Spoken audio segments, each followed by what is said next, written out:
అందరికీ నమస్కారం. నేను మీ మల్లాది వెంకటరమణ. ఈరోజు నుండి మహాలయ పక్షాలు ప్రారంభమైనాయి. ఈ మహాలయ పక్షాల సందర్భంగా ఇండియన్ రైల్వేస్ వారు ఏర్పాటు చేసిన ప్రతిష్టాత్మకమైన యాత్ర సప్తమోక్ష క్షేత్ర యాత్ర.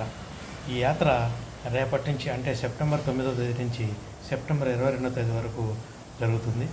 ఈ యాత్రలో ఉజ్జయిని, ఓంకారేశ్వర్, ద్వారక, గుజరాత్లోని సిద్ధాపూర్లో గల మాతృగయ, మధుర, అయోధ్య, ప్రయాగరాజు, కాశీ, గయా క్షేత్రాలని కవర్ చేస్తున్నారు.